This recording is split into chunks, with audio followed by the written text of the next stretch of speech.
nagaashu malka ilma qalabti waan bajaasa marka qalabti waan galatoma ta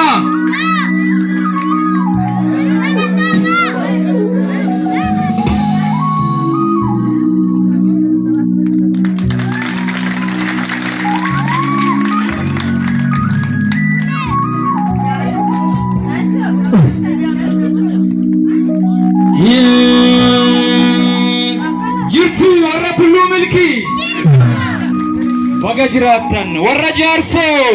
warra dhaa'ee sillaasee gosa koo jirtu akkas fira koo ilma koo ofuma nadaani malee nama ofuma nadaani malee ilma koo namarma nannaasisini waan badee nannaasisini namana wambade nanasisini ilma ko ilma nagashu malka ilma ko lafti wan facaasa marga namana kagotu namana marsigote hati mana namana datigote hati mana marsigote hati mana namana marsigote hati mana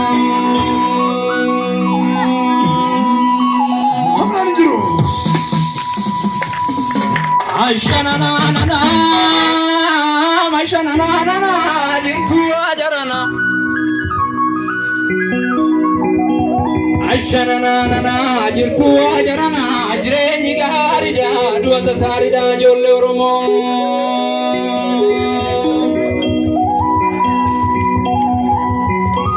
Aishana na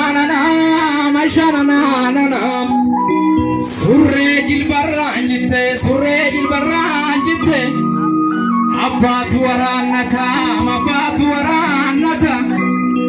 rorro ammattee dhuftee mabbaatu tattaafata ijoollee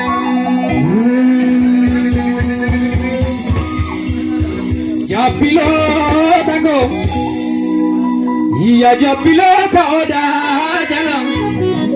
ya jabbiloota odaa jalam jabbiloota koo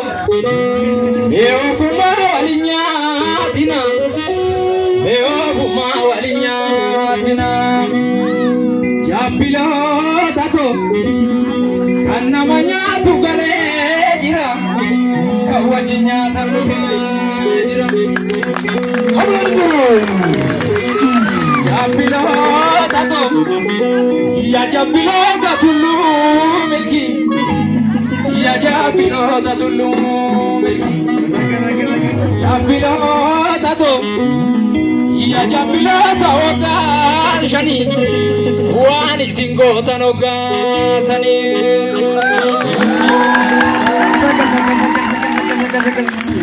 Waqni jaarsa roobe gojjam buuse jabbi Waqni jaarsa roobe gojjam buuse jabbi jecha nama hin taane jecha nama yartu nu baasi yaa Rabbi jenna gaa ijoollee Waqni jaarsa roobe gojjam buuse jabbi jecha nama hin taane jecha nama yartu nu baasi yaa Rabbi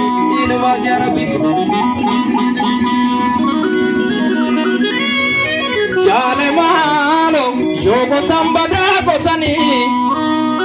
Jaale maalo yoko tambada kotani Oromoko yoko tambada kotani Jaale maalo maashari marigani Yaala miiko hojjetan sabaaf dalagu Yaa komoko maalikan biyyaa fiiganii Yaa gootota Oromoo Taaddasaa Birruu faa garii tulluu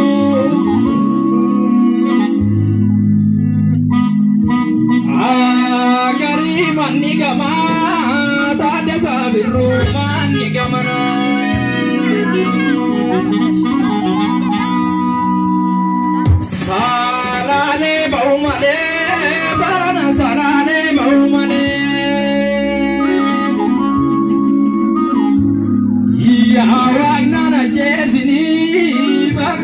garako gaumale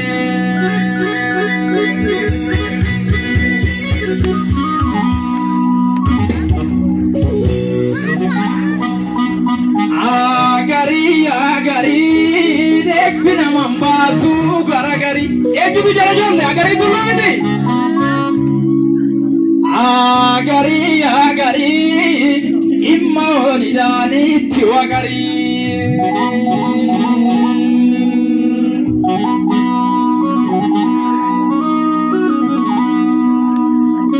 ya azfa shara lammi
madre, se viene a leer.